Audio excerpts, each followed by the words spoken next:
आज की कहानी एक ऐसे लड़के की है जो अपनी स्टेप मॉम के साथ चूहे बिल्ली का खेल खेलते हुए उनकी गुफा में अपना घोड़ा दौड़ाता है। इस मूवी का नाम है फैमिली प्रैक्टिस। कहानी की शुरुआत होती है साइमन से, जो अपनी गर्लफ्रेंड एल्सा के साथ लिव इन में रहता था और उसने भी एल्सा को अपने घोड़े पर बैठा रखा है। एल्सा भी बड़े आराम से साइमन की घोड़े की सवारी कर रही थी, लेकिन उन्हें अपने इस सफर को बीच में ही रोकना पड़ता है क्योंकि साइमन को एल्सा के साथ अपने घर जाना था। वैसे ये दोनों आर्टिस्ट हैं जो एब्स्ट्रैक्ट पेंटिंग बनाया करते थे और रास्ते में भी साइमन एक पेंटिंग बना रहा था जिसमें एल्सा का हाथ उसके हथियार को पकड़े हुए हिला रहा था। ये देखकर एल्सा हंसने लगी थी और घंटों की ड्राइव के बाद वो साइमन के घर आ जाते हैं। तब हमें पता चलता है कि साइमन के फादर कार्ल का आज 60वां बर्थडे है, इसीलिए परिवार के सभी लोग वहाँ आए हुए थे, जहाँ वो सभी डिनर टेबल के पास इकट्ठा होकर ऊपर वाले से प्रार्थना करते हुए उनका धन्यवाद कर रहे थे। उनकी प्रेयर करने के तरीके को हम देखकर आसानी से समझ पाते हैं कि वो लोग जुनीदियन रिलीजन को फॉलो करते हैं, तो अपने अपने रिलीजन के अनुसार वो लोग वाइन और ब्रेड टेस्ट कर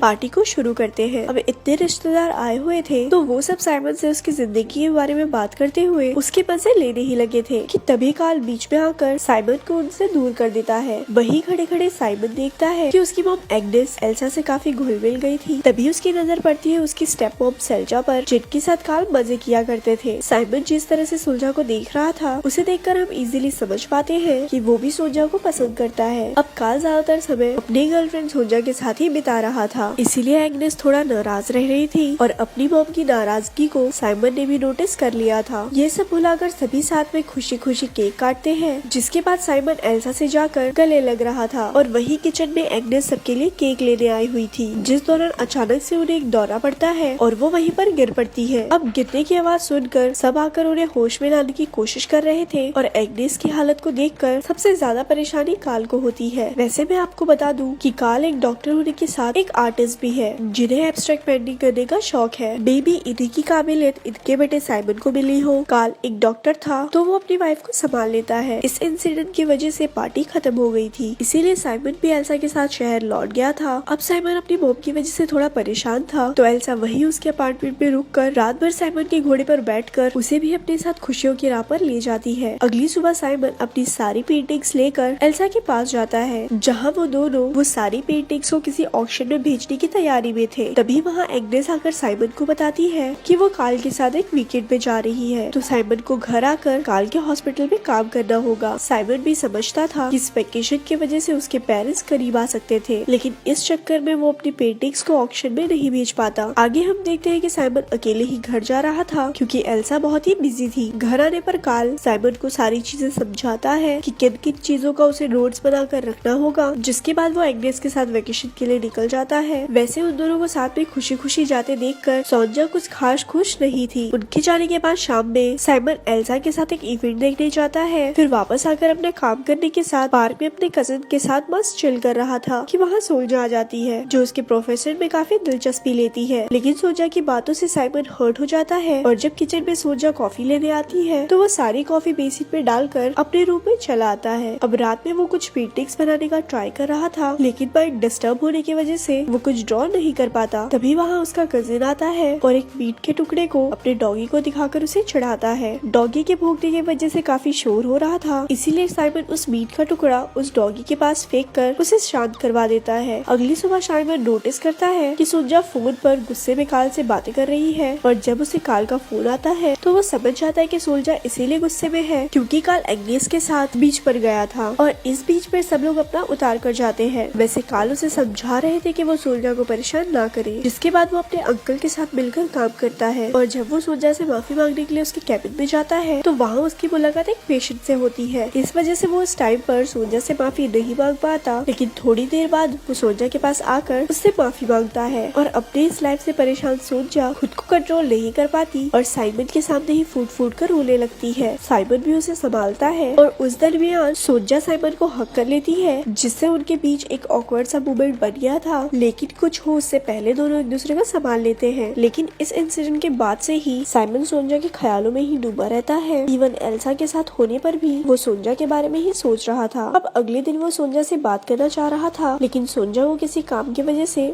उसके अंकल के साथ बाहर जाना पड़ता है। उनके जाने के बाद जब साइमन पेशेंट्स की फाइल देख रहा था तब एक कोरियर वाला सोल्जा के लिए फ्लावर्स लेकर आता है। अब उन फ्लावर्स को कार्ल ने भिजवाया था, लेकिन साइमन उन फ्लावर्स को दूर जाकर कचरे में फेंक आता है। मतलब अब साइमन ने सोजा की गुफा में अपनी जेसीबी चलाने का पूरा मन बना लिया था। वो सोजा में इतना खोया हुआ था कि उसे ये भी पता नहीं चलता कि एल्सा अपने कलीग के साथ कुछ ज्यादा ही फ्रेंडली होती जा रही है। साथ ही साथ उसने अपने कलीग से फ्रेंडशिप भी कर ली थी, जिनके साथ वो घर पे ही ड्रिंक भी करती है। लेकिन साइमन ने अपना पूरा ध्यान सोजा पर रखा हुआ है। और अगले दिन जब सोजा ड्रॉर से फाइल निकाल रही थी तो वो सोजा के डिक्की को देखकर अपनी आंखें सेक रहा था। और एक रोज जब उसके ग्रैनी और अंकल घर के बाहर गए हुए थे तो वो सोजा के साथ केबिन में जाकर उसके साथ लवलपाटा कर लेता है। एक किस में ही सोजा की झील से पानी निकलने लगा था तो वो जल्दी से साइमन को बेड पर ले आती है और अपना सब कुछ उतार कर सबसे पहले वो साइमन को अपनी झील का नमकीन पानी टेस्ट करवाती है। जिसके बाद साइमन ने अपनी जेसीबी उसकी गुफा में उतार दी थी और फिर साइमन एक जबरदस्त खुदाई करता है। खुदाई के बाद से साइमन और सोजा के बीच का रिलेशन अच्छा हो गया था। साइमन के चेहरे पर भी एक रिलैक्सिंग स्माइल रहने लगी थी, लेकिन जल्दी ही उसे ये रियलाइज होता है कि उसने एल्सा के साथ गलत किया है। तो एक दिन जब वो क्लब में एंजॉय कर रहे थे तब साइमन एल्सा को बता देता है कि उसने एक दिन सोजा की गुफा में जबरदस्त खुदाई कर दी थी। ये सुनकर एल्सा का भरोसा साइमन से उठ जाता है और वो क्लब से बाहर चली जाती है। लेकिन ये सारी बातें बताने के बाद साइमन वापस से सोजा के अपार्टमेंट में जाता है, जहाँ वो सोजा को किस करके उसके बड़े बड़े संतरों को बाहर निकाल कर उनका जूस पीते हुए सोजा के गोद में लेट जाता है। तो काम खत्म करने के बाद दोनों साथ में डिनर करते हुए रेड वाइन का मजा लेते हैं। रात में भी साइमन सोजा के साथ ही उसके बेड पर सोया हुआ था। अगली सुबह आंखें खुलने पर वो देखता है कि उसके डैड यानी कि कार्ल वेकेशन से लौट आए थे। तो वो वापस रूम में जाकर अपने कपड़े वगैरह पहनकर वहाँ से निकल जाता है। अब कार्ल को साइमन और सोजा के रिलेशनशिप पर कोई शक नहीं होता है, क्योंकि सोजा ने उसे पहले ही बता दिया होता है कि साइमन ब्रेकअप से गुजर रहा है, इसीलिए वो यहाँ पर उसके घर रहने आया था। अपने घर वापस आकर साइमन का सर घूमने लगता है, मानो उसे पैनिक अटैक्स आ रहे हो। इसीलिए वो अपनी मॉम एग्नेस को कॉल करके उनको सारी बात बताने का ट्राई करता है। लेकिन एग्नेस और कार्ल में लड़ाई चल रही थी, क्योंकि कार्ल अपना सारा सामान लेकर सोजा के पास शिफ्ट हो रहा था। अब लड़ाई में एग्नेस ने अपना फोन तोड़ दिया था और जब साइमन का कॉल एग्नेस को नहीं लगता तो वो तभी घर आ जाता है, जहाँ उसकी मॉम उसे समझाती है कि उसे एल्सा के साथ रिश्ता बनाए रखने के लिए उसे एक अंतिम कोशिश करनी चाहिए। इसीलिए साइमन वहाँ से निकलकर एल्सा के ऑफिस आकर उसे मनाने की कोशिश करता है, लेकिन एल्सा का विश्वास साइमन से उठ गया था। अब एल्सा नहीं मानती तो साइमन को पैनिक अटैक आने लगता है और वो किसी तरह अपने घर आता है। और घर आने के बाद जब वो अपने पेंटिंग इक्विपमेंट्स को फेंकने जा रहा था तब वो वही जमीन पर गिरकर बेहोश हो जाता है। आगे साइमन की आंखें हॉस्पिटल में खुलती है, जहाँ कार्ल भी मौजूद थे। वो उसे समझाते हुए कहते हैं कि अगर एल्सा उसके साथ नहीं रहना चाहती या उसे अब उस पर भरोसा नहीं रहा तो वो उम्र भर उसे भरोसा दिलाने की कोशिश नहीं कर सकता। ऐसे में उसे अपनी लाइफ में आगे बढ़ना होगा। तो पिता की बात मानकर साइमन एल्सा का चक्कर छोड़ देता है और पूरी तरह से ठीक होने के बाद वो कार्ल की न्यू बुक लॉन्च में आता है, जहाँ उसकी मुलाकात एग्नेस से होती है, जो साइमन को पूरी तरह ठीक देखकर खुश थी। एंड में हम देखते हैं कि उनका पूरा परिवार फिर से इकट्ठा हुआ है, क्योंकि सोजा को एक बेबी हुआ था। अब ये बेबी तो जरूर साइमन का होगा, क्योंकि कार्ल की उम्र को देखकर हम ये समझ सकते हैं कि उसकी बंदूक में बारूद नहीं बचा होगा। लेकिन सबको यही लग रहा होता है कि ये बच्चा कार्ल का है। अब जब सब फैमिली की ग्रुप फोटो ले रहे थे तब उसमें साइमन और एग्नेस नहीं जाते, क्योंकि उन्हें भी कहीं न कहीं पता था कि वो अब इस फैमिली का हिस्सा नहीं बने तो सबके लिए अच्छा होगा। ऐसे ही मूवी यहाँ पर खत्म हो जाती है। और स्टोरी सुनने के लिए हमारे पेज को लाइक करें। धन्यवाद।